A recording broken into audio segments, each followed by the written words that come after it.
in the context of what we do, if this week a leader responds, next week the person is 8 times more likely to participate again than if the leader had said nothing the week before. Don't conduct your analysis in isolation, because data is so incredibly powerful.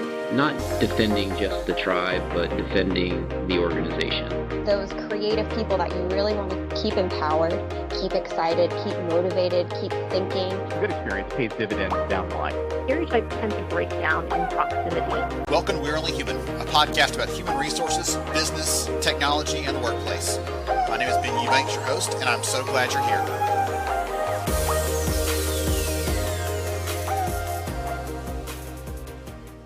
Hey everyone, Ben Eubanks here, host of We're Only Human. So glad to have you here with us today, and it's going to be a great conversation. I have not one, but two phenomenal guests here joining me for the conversation, Mike and Ruby from Joyous, and we're going to talk about feedback. We're going to talk about psychological safety. We're going to talk about creating the right environment for feedback, because we always want to instinctively go to, how do I get my managers to give more feedback? What's the technique or the tool, the strategy? And in some cases, there's something else that's preventing that from happening. And you can do all the wonderful things you want to over there and never quite get at that root issue. So we're going to talk about some of those things in the conversation today. Mike, Ruby, welcome to the conversation. Hello. Hey Ben, it's good to be here. Awesome. I'm so glad you're both here. Yeah, it's awesome to be on this talk today. It's my first podcast, I think, ever. All right. We'll make it excruciating for you, Ruby. Awesome.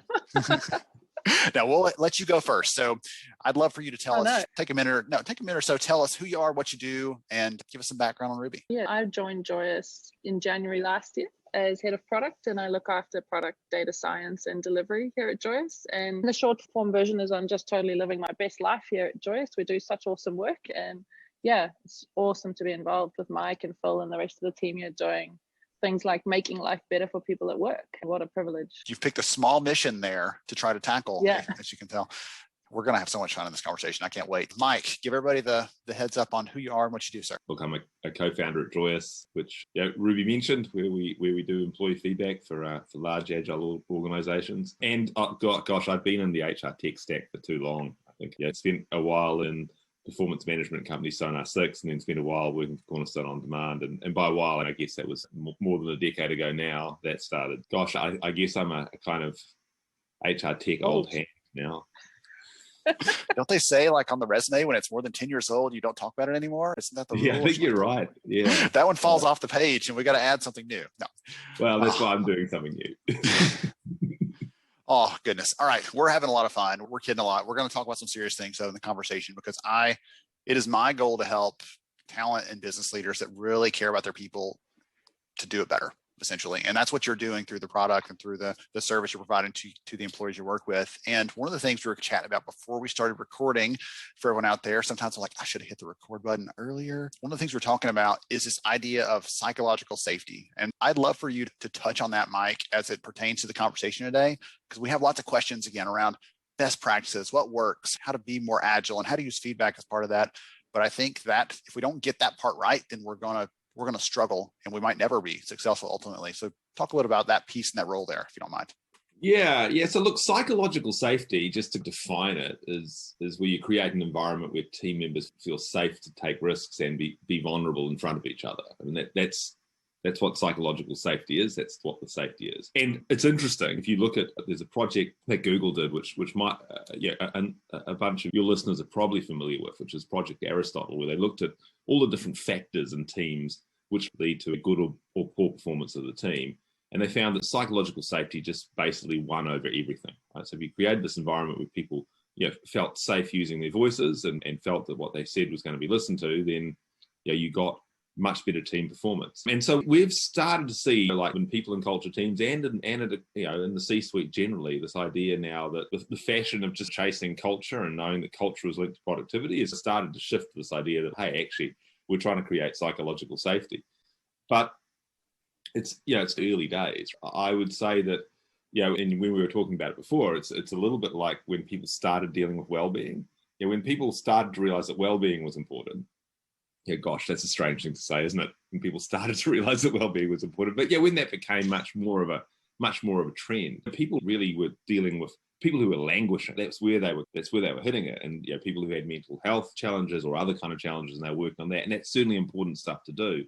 But a lot of the real benefits to corporations came about, and to people and to society, when they started focusing on the middle, on actually helping everyone flourish. And I think that's the same thing with psychological safety. You've seen people address the bullying end of the spectrum, but like that's really unsafe here end of the spectrum. But my day-to-day work is just trying not to be shouted at and trying not to be fired kind of end of the spectrum.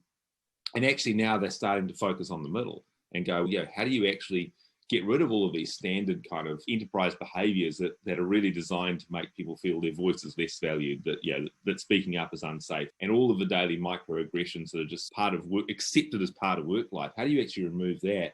Because once you create psychological safety, like, goodness gracious, like, suddenly you have so much more power coming out of your employee base. Ruby, what are your thoughts on that? You are working on building a product that helps people to give feedback. And again, is this a lever that you think about and you're working through this? Like, we want people to be able to give this feedback. Any other comments or thoughts on that before we jump in? Because I haven't paraphrased, I wish I had the quote in front of me, but I have a paraphrase to share from a book that I read many years ago that stuck with me around how this ties in. But what are your thoughts on this? Obviously, this is something that everyone here at Joyous, lives and breathes. We think about psychological safety all the time. And in the context of what we do, which is basically, as Mike said, this open employee feedback tool. So open is a big part of that, because we are suggesting that people give their honest feedback openly in our platform, and that their leaders and other people in the organization can see not only their feedback, but their name right next to it. But you use Joyous to increase the trust in your environment, or to just support it, even reinforce the message further, so that you can leverage the honest feedback that people give you to make your business even better. And so I really care a lot about how do we help support that through the product and the science and the psychology from the people in my group. And one of the obvious things we have to do at Joyous is actually ask a question in the first place to get the conversation started, and ask it in a way that not only do people feel comfortable giving their feedback, but that also leaders feel comfortable receiving that feedback in a way that kind of enables things to change, because otherwise, why are you doing it? And for us, there's so much more than just our little tool that the conversations are had in and the insights that we deliver. There's a whole other element to our product, which is the conversation design in the first place, because we initiate the conversations from our end. And we have organizational psychologists on our team doing that. And I've just learned so much through the course of evolving how we ask these questions in the first place, and asking them in the best way, which is all the obvious stuff like low reading age, so that you make sure everybody understands, even those who don't speak English as a first language. But particularly the things that we do around asking people about their personal experiences is a big step towards ensuring their psychological safety, because you're not asking people about their leaders and their leaders' behaviors. You're asking them about the outcomes of those. For example, we don't ask, my leader gives me clarity on my role. We ask, do you have clarity on your role, and what do you need more clarity on? And that's much easier for a person to talk about, and also much easier for a leader to go, oh, you need more clarity on that part of your role? No problem. Let's talk about that. So yeah, I'm really interested in all the steps that we take to help uplift the psychological safety in the organization, and supporting the people and the leaders to be able to do that. The big thing in this being, to the sort of clincher is you have to do it, right? It's like this, if you only ever ask for feedback from your employees via an anonymous survey, right? Like, you only ever ask for feedback in secret. You just send this message loud and clear that, well, feedback is unsafe. And so no matter what you do in that environment, your employee feedback platform will just be reducing your psychological safety. And so if you want to take that on board, then that's what's going to happen. It's interesting because most people would assume, hey, I'm putting this in place so people feel free to share those things. And like you're saying, there's some stigma there. I only share it now because I have a place to do that where no one knows who I am. So I'll only share there, and it probably kills off some of the other ways you could be sharing feedback just through your daily work. You're like, no, I'll reserve it for that time where no one knows it's me, and I'll share it there. Which is, again, that's leading to subpar outcomes overall. Like Ruby mentioned that we do open feedback, that feedback has your own name attached to it. But actually, I think we like to refer to it internally anyway as owned feedback. Yeah, because the problem with that kind of, I only feel safe if I get to talk in secret kind of feedback is basically that as soon as I provide a piece of feedback, by definition almost, it's now someone else's problem, which is not the way that psychologically safe organizations work. Because in those sort of organizations, sure, some problems are bigger than just me, but often I have a part to play in the problem, and I want to own the problem being solved. I want to own other people looking at the problem. I'm wrapping my head around that as you're sharing it and thinking that's a really incredible way to think about it and to look at that, because another way to put it is dump and run. Yes. What is monkey management was always like the term that we used to kid around with, where someone, comes in and they tell you their problems and they leave the monkey with you and they leave, they feel so much better. The weight's off my shoulders. And because I've just handed it to you, and you have to now carry that and figure out what to do with it. And gosh, and if you think about like traditional approaches to employee feedback, you've got a whole bunch of employees dumping monkeys on their manager, and those managers are actually taking all those monkeys and sending them to HR. And so, if you're sitting there in people and culture, you've got truckloads of monkeys, like so much that you can't actually ever do anything. And this is the reality of the situation you're trying to avoid, which is that you want all of the action to occur at the edge. You don't want action to only be allowed to occur centrally. And that is, that's a feature of the modern enterprise, isn't it? It's a feature of the agile enterprise. It's this idea that like most action will occur at the edge of the organization, not occur centrally. So and Ruby has got some phenomenal research on this within Joyous about how actually most action takes place between employees and their leaders or employees and their squads, not, we've aggregated this up and now we've built a program. I want to ask you about that, Ruby, if you don't mind, because one of the pieces that you and Mike are throwing around is Agile, right? That's part of that. And that Agile doesn't mean bureaucracy sitting off far removed from the actual things being done, making decisions unilaterally and just crossing their fingers it was the right one. We'll find out 6 months from now if everything crashes and burns. Agile is about, let's get the decisions closer and closer to the work getting done. Let's shorten the iterations. Talk about some of those things that you're seeing there, if you don't mind, because I think that's a really interesting way of looking at it. Yeah, someone called John Olson, who used to be a senior HR leader at Amazon, spent some time with me last year, and he asked me a really provocative question. He asked me, how do you measure change? And that sent my head into like a tailspin, and I was like, holy moly, that is like $1 million question right there. Because if we can answer that, then basically that there's a return on these conversations that people will be having openly. So if we could demonstrate that within the tool and the conversations taking place, we can actually finally show organizations that this is a meaningful way to shift the organization forward. And inside of our group, we started experimenting with how to measure that. And so we trained a model. It's not a particularly intense, like unsupervised learning model, but it is like a machine learning model that was able to identify conversations and comments, both from people and the leaders, because of course both of them participating in this, and we measured the opportunities for change. And it was something, if I simplify it for you, along the lines of, if we could find phrases that said things like, it would be good if we could, what if we tried to, those sorts of things. So not the actual core theme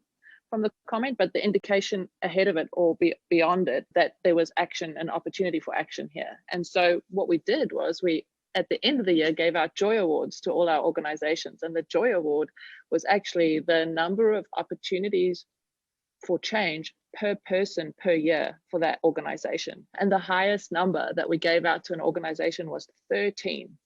And I just want to underscore that was 13 opportunities for change per person in that organization before any senior leader looked at any piece of insider report and did some macro action. That was just occurring instantly inside of the conversations. And on the lower end of the spectrum, we were seeing about 5. But that's still a phenomenal number of like opportunities for individuals to see or take part in a change in their organization without having to wait for permission or wait for some report and something to happen 2 months later that they eventually hear back, oh, maybe there was a fruit bowl put in the lunchroom.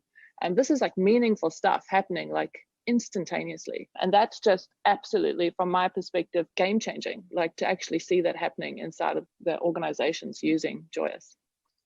I love the way that like when people running data science teams like just downplay stuff. Yeah, so that's not a particularly sophisticated model. Just the algorithm. Yeah. Interesting opening. Had it laying around over there. Yeah. So that actually might answer this question, because I was going to ask you a question that was kind of related to that after you start talking about measuring impact and change and things like that. I was going to ask you, how do you measure impact with a client? And is it volume there? Is it, hey, this amount of feedback was surfaced and some of those things were acted upon? How are you helping them to see that this is worthwhile, because we are not just making this all visible when before maybe it was happening in some other random collection of systems that wasn't being surfaced. Talk about how you measure success. Like this was a great engagement. That client is happy because X happened. A couple of the things we're doing is what I've already explained to you. So we're measuring the opportunities for change, and inside of the reports that we give, we actually show the total volume of opportunities for change. We've experimented as well with then checking if the loop was closed and going, okay, the leader responded back positively, indicating that a change was likely to occur. But that is something we are still playing around with. And really it comes down to like, where does the responsibility lie? And is Joyous going to be the tool that acts as a monitor to see if leaders are doing things, or are we there to generate the opportunities for change? And certainly what we're looking at doing is helping to support leaders to facilitate, oh yeah, there was an opportunity here, I shouldn't forget about this one, so let me like keep track of that and ensure that I've actually gone ahead and done that change later on. That's probably more the space we want to play in, because as far as being a software company goes, we're really conscious that I always have this, that you can be the good guy or the bad guy, and the bad guy is all about bringing people into the tool and being this watchdog monitor for the organization, and the good guy is really the champion that supports the leaders and the people in the most like positive, authentic way. And so that's sort of, it's interesting. There's a lot of ethical decisions that we make as we progress the science inside of Joyous and what we're doing. The thing about this too, Ben, is like we're generating conversations, and then we've got an engine that kind of looks at those conversations. And I think that the first thing which we wanted to do was really train an engine to understand opportunities for change, because you want to shift the metric, the industry metric of feedback systems. Participation. That are all about like how many,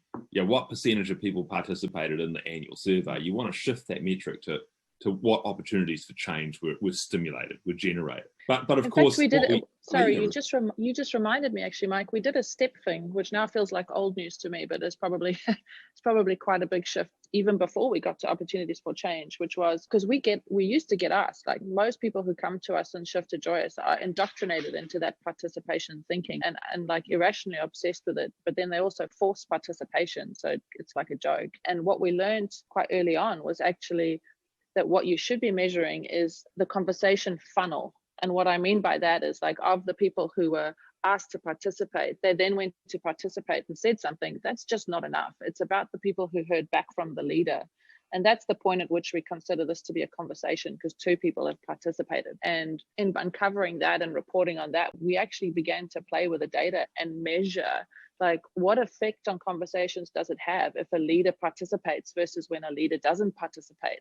And even just this week, we were looking at figures that were showing within our data set that like a person, because we do weekly conversations, right, on focused topics. And what we learned was that if this week a leader responds, next week the person is 8 times more likely to participate again than if the leader had said nothing the week before. Isn't that amazing? So that's another thing we're doing that is really well established in our world now. And on top of that, then we're looking at opportunities for change. And I'm sorry I interrupted you so intensely, but now you can carry on with what you were trying to say. It was not that interesting, Ruby. I was just saying that we're looking at opportunities for change, but there's also, with open feedback, there's all sorts of other stuff which occurs, because I can also just provide encouragement. Like someone can say, I don't know, let's say you're asking a typical engagement question about, are you proud at working, here at this company? I could respond and say, hey, you should be proud of working here. Some of that stuff you've been doing is great. There's feedback actually can often just generate an opportunity for some encouragement and some optimism. And likewise, if you're receiving feedback from someone and you know who it is and you're in communication with them, you can ask for more information or more context. Someone can say, oh, look, I think that this program we're doing is not effective for everyone. And you can say, oh, can you tell me a bit more about that? Just that sort of stuff of like actually going, oh, it's not just about change too. There's all this other raft of things, behaviors, which we see when you make feedback open and owned. That reminds me of a story from a large telco, and I was super lucky. I got to train the leaders of that telco on not just the tool, but how to respond to feedback in a meaningful way. And before I did the training, that telco had run this quite lengthy pilot, and leaders from the pilot were in this training session. And I remember that specifically, like one of them was so happy about being able to actually ask more questions that they were like, went on this huge rant in the middle of the leader training session going, it is absolutely game changing for me, because I often used to see things that I'd like, oh, I want to help with that. I want to ask more questions because I don't know enough, and they just couldn't. And they were like, just that extra step of going, actually, now I know who it is and I can go speak to them and ask for enough context that I can actually do something. They were like, thank God. It really changed the landscape for them. So yeah, it's a really cool thing. I think, Mike, we might have talked about this before. I can't remember if we did or not, but it feels like we did. So if we didn't, just play it cool, act like we did. But it feels like we talked about this in the past, where imagine someone listening, all right, put yourself in the seat of a leader in an organization, which is what a lot of you are anyway. And imagine you had a way to get a quick answer back from the people that roll up under you. If you had a question about what is not working, or what's one thing we could do better, or insert the question here, right? You probably have some good questions you could throw out there, better than I could. But to be able to get a response almost instantly from those people on that, from a diverse set of perspectives, different levels, different everything, and being able to just tap into that at a moment's notice when something comes up you need to know. I think that's a power that you'd want to, once you have that, you never want to give that up, because you suddenly have this clarity, this set of insights. And the story you're telling there, Ruby, that person they had seen that and had seized on that and realized that this is the thing they'd always been looking for, and finally had a mechanism to actually support it. Yeah, and imagine that at scale, Ben. This is the thing, right? So the way we talk about it here is that, excuse me, that the feedback, employee feedback is this hugely valuable and probably finite asset that has been languishing in HR. Like, you've had this really powerful tool, and what you've been doing with it is you've been doing measurement. You've been measuring engagement, maybe ENPS or employee experience or something. And actually, what you really should be doing with this asset is applying it to your biggest business challenges. And what we see in organizations is that modern organizations are starting to deploy feedback for business outcomes. And those business outcomes might be, they've got a transformation project, or they've got a new target operating model, or they're trying to transform their culture. And very commonly, we're seeing organizations moving to an agile structure. And these are actually business challenges that they're going, well, how do we apply feedback to that? And of course, there's all sorts of science about how you use feedback to help drive change. But we also see it just an adoption of processes too. When you have made changes, I've got new ways of working. I want to make sure that people are doing this. Find out what challenges they're having with the new process you've made. Find out if there's ways you can improve it, and so on. And so we just see this world of feedback becoming one which is much, much more central to decision-making processes across the business, not just being sitting. And it's often managed by the people and culture vertical, but it's not it's not for a people and culture measurement exercise anymore. Asking this around things, one of my favorite questions to ask when I'm talking about change is, what are the things that keep your CEO, your COO, right, your CTO, whoever the top leaders in your organization, what are the things that keep them up at night? What keep them awake? What worry them? Because you don't know the answers to that as a talent leader, you're missing a chance to have an impact on those things they care about. And that's what you're talking about here. This isn't about, let's just push that engagement score up 1% more and suddenly we'll be there. But it's, hey, we're making this massive change. And if this is the forum, the way that we can understand how people feel about it and mitigate those issues before they become something full blown, well, heck yeah, absolutely, let's do that. In addition to all the other things you talked about earlier around, we should be doing this, or have we thought about this new or different or unique way of approaching this problem? There's definitely the opportunity for innovation in that. And one of the things I want you to talk about for a second is what does this experience look like? If I'm that employee working for that telco, what does that experience look like? Am I doing this on a computer, on a mobile? How am I telling those companies what things are popping in my head or responses to those questions? Because that's one of the things I was curious about the first time we talked about this. I want to make sure that's really clear for someone listening in how that actually happens, because I think that mechanic of it is an important piece too. That's a good question. And one of the things that I'm most impressed by, particularly when I started at Joyous, was the technology and the approach to how people respond. And Mike and Phil built Joyous for diverse workforces, right? Where diverse means that you're talking about remote people, often out in the field, They don't have an email, a company email address. They don't even have a computer. And the best thing about Joyous is it's a browser-based app. So there's no app to install from an app store on your phone. These don't have to go through email, although they can come through email to your desk workers, but it works just as well via SMS.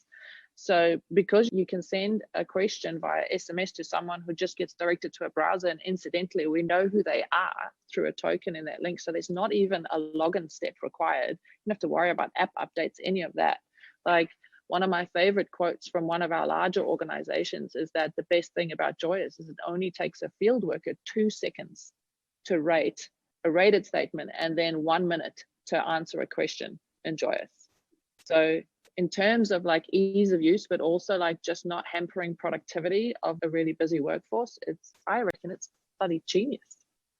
So we have this kind of conversational engine that happens at an employee level, where we start conversations on topics which kind of come from the enterprise's own library of things which are important, and it's trying to get conversations going on, and then those conversations get asked to the employee, and then effectively those answers get routed somewhere, and routing is a big chunk of what Joyous is great at. So in very traditional organizations, my feedback goes from me to my boss, and maybe from my boss to my boss's boss, and so on. But in so many organizations, the appropriate place for feedback might be to go to a subject matter expert. If it's someone in the field and they're asking a question about a particular tool, then you want it to go to the expert on that tool. Likewise, in an agile organization, maybe you want it to go to the product lead in your squad, and you want it to go sideways to your chapter lead and to your tribe lead, and maybe to an agile coach. There might be multiple places where feedback goes. And then once that feedback's been routed, then you get this live feed. So if you're an employee, a leader, you'll see all of the different kind of bits of feedback which are relevant to you, and then you can respond to that feedback. And then the sort of third piece, the bit which by this point, we don't need to sell this, but some of the real gold in Joyous is that we take all of those conversations that are happening, and there's so much rich data when you're generating two-way conversations, and we apply a bunch of our machine intelligence to that to look for the insights within those conversations on those particular areas, those topics you're interested in. And those topics might be really standard culture topics. They might be things like culture and environment, fairness and inclusion, well-being. They might be quite specifically related to change in an ADCAR model, or they might be related to agile mindset and agile ways of working. But we can extract stuff in those topics and give you recommendations of where the roadblocks are and what you should be doing, and what the big things that people are highlighting in their feedback. You said earlier that feedback is finite, is a finite resource. And that might have just been an offhand comment, but it kind of stuck with me. And it feels, based on the way that I've seen it approached in organizations where I've led, in organizations where I've been an employee, like you said, it goes, if there's feedback that's flowing upward, it goes to that manager, maybe a step beyond that, and then it disappears. It's just gone. And so our chance to act is right then, or it never happens. And making it more surfaceable, if that's a word, right? Making these different pieces of feedback from different people more transparent, more clear, all those things. I was going to ask a question, and I'm trying to think even what the question was now, right? If its feedback is finite, then so far we haven't made good use of that resource. We've not had the tools to do that.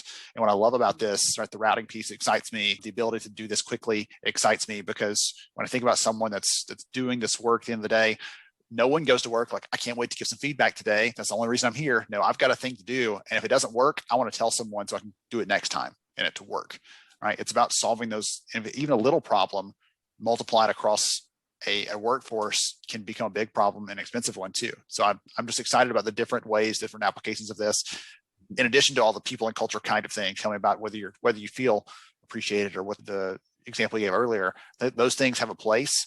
But the things that really excite me are the ones that might have nothing to do at all with any of the stuff that we talk about on the HR kind of side day to day, because it ultimately solves some business problem that until now no one really knew was an issue until someone was able to surface it. Ben, we have in our largest clients, and so some of our largest clients have got maybe 50,000 people using Joyous, and so some big workforces there.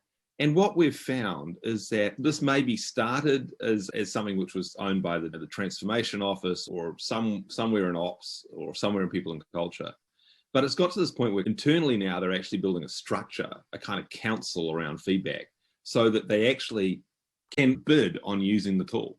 of going, okay, actually, it's our turn to get our key business outcomes, to get the tool focused on that within our cohort. And there's sort of so much demand for feedback that it's actually become something where you're going, okay, one of the functions that Joyous is now fulfilling is actually, we're the bidding table on who's going to use feedback this month, which is fascinating to me, given that feedback used to be like some arduous thing shoved down people's throat. And you mentioned that no one comes to work wanting to give feedback, but the reality of it is almost everyone comes to work wanting their voice to be heard. Like almost everyone wants that to be a thing. And by the way, when I give feedback and then someone responds and something happens, that's like a drug I get addicted to. That's the same kind of instantaneous gratification I get from, I don't know, posting on Instagram or something. But it's actually kind of part of the zeitgeist that I get a response from something, I get used to that. So I think that there's, like some of these shifts might seem quite subtle, but actually it's just because the tools are catching up to the way people work and think. Ruby, I was going to ask you, any final thoughts on this? Anything that you didn't get a chance to share before we start wrapping up? Because I've got so many questions that can swirl in my head. This has been so tremendous, and this excites me on a lot of levels to think about it solving some real problems organizations are facing.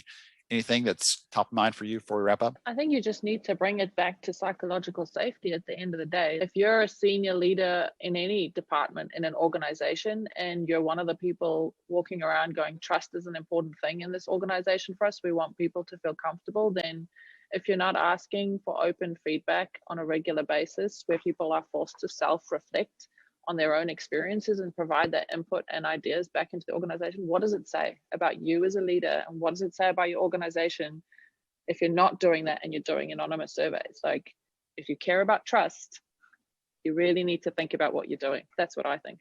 I had teased it earlier and then never came back to it because we got down that conversation thread. But the book that I thought of, I read years ago, called The Respect Effects. And to paraphrase, he talks about this whole essence of psychological safety is when you come to work, if you are having to use some portion of your energy, your brain power, your focus to make sure your shields are up, then you're never able to fully devote and commit all that you have to offer to your actual work. And so you're always working at partial capacity and partial creativity and partial whatever it is, because you're having to do that. So psychological safety, when I hear you talk about that, it's about taking that away so you can, every single person can then come and be able to give everything they have.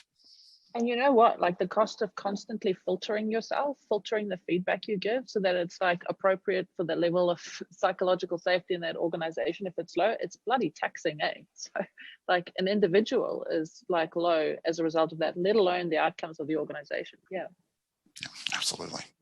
Awesome. Mike, this has been a fun conversation. I've enjoyed it so much. If someone wants to know more about Joyous, what you and the team are up to, how to connect, what's the best way to do that? Look, just come to our website, joyoushq.com. You can see we've got a ton of content on there. If you go to our blog or our resources, there's actually just so much information from case studies and about the science and so on. And we've been at the forefront of really open sourcing everything we do. So even if you want to see the kind of conversation starters that we ask in different topics, whether it's around agile or around culture and so on, you can actually just find all that stuff, right? Our kind of view is that the kind of crazy black box of history around employee feedback has to finish. This idea that there's some kind of mysterious science and it's only known to a few is just BS. That actually, basically, we're just saying, hey, let's make as much of this information available as we can. Obviously, we hold on to a few things in our algorithms, but basically, you come to joyoushq.com and you can actually find out ton of stuff that'll just be helpful. That's the way we see it. Okay, excellent. I'm actually going to do you one better. I'll go and take a look before I post this. I'll take a look at that and find my favorite case study and get that one in the show notes too, in addition to just the link to Joyous, so people can see which one's my favorite, because I'd love for them to dig into that as well. So I appreciate both of you for joining me. It is early in your part of the world right now while we're recording this. And so I really appreciate you for hanging out, for sharing your insights. This has been tremendous. And it is my hope that everyone listening to this goes away with a different thinking around feedback. And again, some of the big takeaways here, right? The confidential, private feedback stuff reinforces the wrong kind of message long-term. We're telling them that's something that feedback is something to be hidden from or hidden away or something private. And I don't think that's the right way to go. So I think there's some good things in this discussion that really came out. So thank you both for hanging out with me. It's been great. Yeah, it's heaps of fun. Awesome. Awesome. And Ruby, before we finish recording, first podcast, thumbs up, thumbs down. Yeah, I can take it off my bucket list. I had a good time. Awesome. Wonderful. Thank you Thanks to you both. Absolutely. To everybody else, thank you for hanging out with us on We're Only Human. I am Ben Eubanks, your host, and we will catch you next time. Thank you so much for joining me on the show today. I'm honored to have you as a listener. If you enjoyed this episode, please take 10 seconds to rate it at iTunes, Stitcher, or wherever you listen to your podcast. Also, if you know a friend that could benefit from today's conversation, please pass it their way. After all, a rising tide lifts all ships. To see show notes, sponsor information, and our full show archives, visit onlyhumanshow.com.